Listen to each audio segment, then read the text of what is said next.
Sergeant Drake watched with a mix of curiosity and skepticism as the newest consultant to the Novan military entered the bustling command post. The human stood tall amidst the towering, armored Novans, his pale pink skin and sparse hair marking him as distinctly different. Colonel Satron had assured Drake of the human's capabilities, emphasizing his unmatched tactical expertise. "Greetings," said the human. His universal translator turned his speech into the Novan language. "I am Lieutenant John Walker. I look forward to advising your battalion." The staff officers murmured. Drake made a gesture of respect to a fellow warrior. "What battlefield experience do you have?" he asked. "Your soft skin makes me think you've seen no combat." The other soldiers chuckled. Walker smiled, showing his small teeth. "I did 2 tours fighting insurgents on a place called Mars. Lost many good friends there." Drake tilted his antenna apologetically. "My condolences. I should not have assumed. Most sentients dislike combat and avoid military service. Yet you volunteered, even though you seem so fragile. Why?" Before Drake could ask further, alarms blared. He checked his command pad. "Heavy enemy activity on the perimeter. Report to your stations. The enemy must be testing our defenses before a major offensive." Chaos erupted as soldiers rushed to monitors and communication equipment. Maps appeared above the central holotable, showing a wave of red enemy contacts approaching the base. Lieutenant Walker watched the displays calmly. Drake opened a channel. "Perimeter units, report." The first response came from Sentry Tower 3. "Taking heavy fire, multiple breaches, and then the line went dead.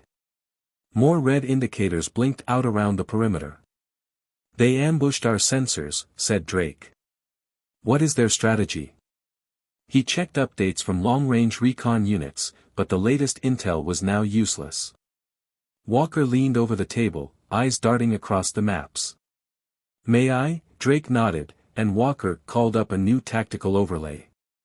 "Based on the timing of the attacks, the enemy has captured these sensor towers instead of destroying them. That has allowed them to feed false data, hiding this force here." He highlighted an area that had shown empty a few minutes before. Drake turned his eye stalks toward the human. "Are you certain?"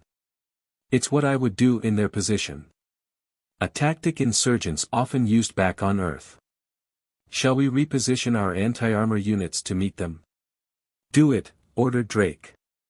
This alien indeed had good instincts. The officers scrambled to carry out his rapid suggestions. Walker may have looked physically weak, but his mind was sharp. Soon, warnings came that the main gates had fallen. The last external cameras showed a horde of armored infantry swarming into the base, cruelty in their eyes. These were no conscripted soldiers merely following orders, they enjoyed carnage. The command center shields shuttered closed, and defensive positions were prepared in the halls. It became a waiting game. The enemy would have the advantage in confined spaces. Most of the soldiers went silent, antennae furled tight to their bodies, smelling death in the air.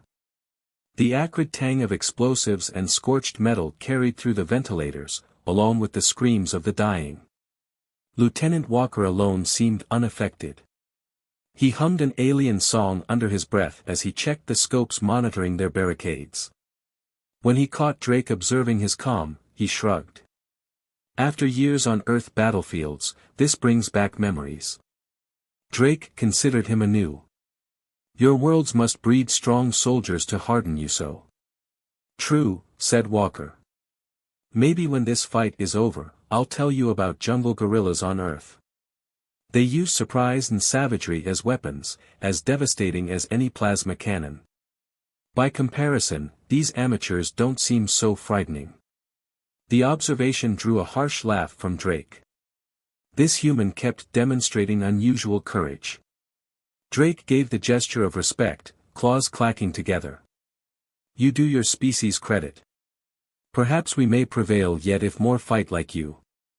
"Then let's give them some surprises," said Walker with a fierce grin. It was only a few minutes until the first assault crashed against their barricades. The enemy were masters of close-quarters combat, but Walker had set up overlapping fields of fire to pin them down. He took over the gunnery controls, spraying plasma bursts with ruthless efficiency. The enemy advance turned into a charnel house. A few warriors made it through the perimeter by sacrificing dozens of their own. Walker stood in their path, sidearm drawn in a practiced grip.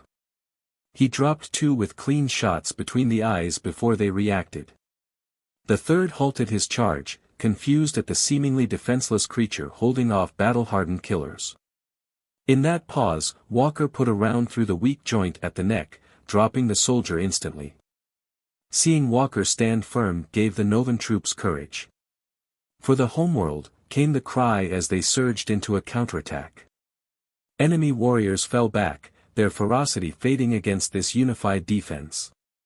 Hope soared in Drake, they might repel the attack after all. Then explosions shook the command center. Breach, came the call. Ventral corridor.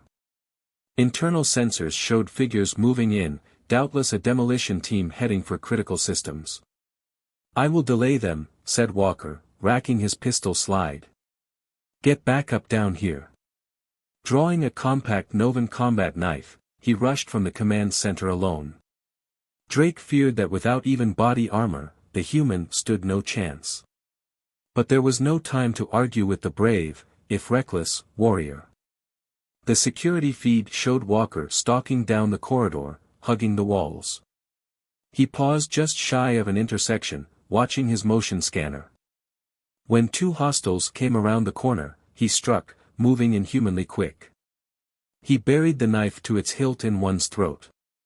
As the choking enemy sagged, Walker snatched the plasma rifle and fired point-blank through the second soldier's faceplate. Both writhed on the floor, leaking vital fluids. Another squad approached down the perpendicular hall.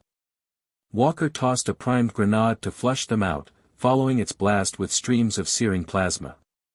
Another trio fell, while the return fire missed the dodging human.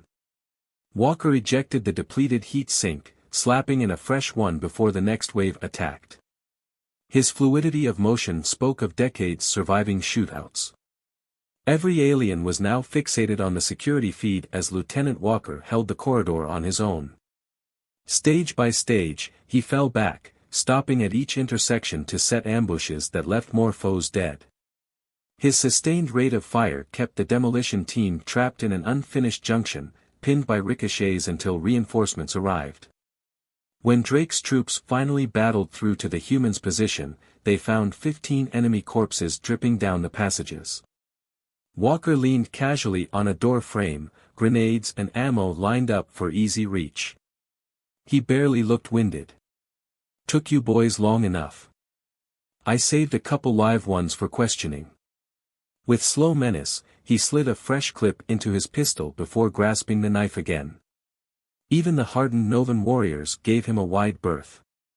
Together, they advanced down the smoldering halls, rooting out the remaining infiltrators. Walker seemed to know every ambush point, every blind spot someone could hide within. He grinned wild and wide whenever a new firefight erupted, his shots never missing. Any prisoners they took were only alive because Walker allowed it. His manner shifted from analytical to bloodthirsty the closer he came to melee range. 5 harrowing hours later, the all-clear sounded across the command center.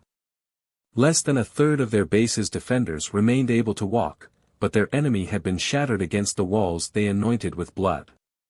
By skill and spirit, they had prevailed.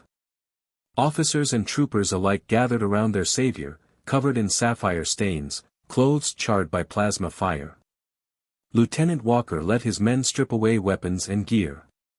He rubbed sore limbs, more annoyed at pulled muscles than the bites of shrapnel across his skin. When offered medical care, he waved the medics off. Patch up your own first. I've endured far worse than these scratches. Someone brought cleansing water and nutrient rations. Walker gulped the meal eagerly, recounting specific close-quarters fights for his fascinated audience. He compared spiritual tattoos and ritual scars with the alien warriors, seeming fully a member of the pack. His manner swung wild between playful jokes and enthusiastic descriptions of violence. Watching the frightening yet charismatic predator among them, Drake could well believe this human was truly shaped by battle, able to match any Novan. "You have more than proven your skill and courage this day," Drake finally said. "Truly, the Galactic Alliance's faith in your kind was not misplaced." Walker gave a grim smile. "I'm just glad I could keep my new comrades alive." He raised a drink in salute. "You fight well for amateurs. Stick with me, and someday you may even graduate to professionals." Their unit bonded closely that night, united by trauma and triumph. Rumors soon spread across Rovia and beyond of how one undersized, unarmored, and undergunned alien held off an invading force that should have overwhelmed him. Instead, they broke against his uncanny battle insight, leaving only corpses behind. Now, other commanders clamored for human advisors to join the endless interplanetary war. They brought experience from even more brutal battlefields that the Novans were only beginning to comprehend. Mankind had tempered itself through endless conflict among its own fractious nations. Now united at last, humans began unleashing their full combat potential across the stars. The Galactic Alliance had hoped these clever newcomers could serve well in support roles. But after witnessing humans in full fury, grizzled old soldiers like Sergeant Drake knew better.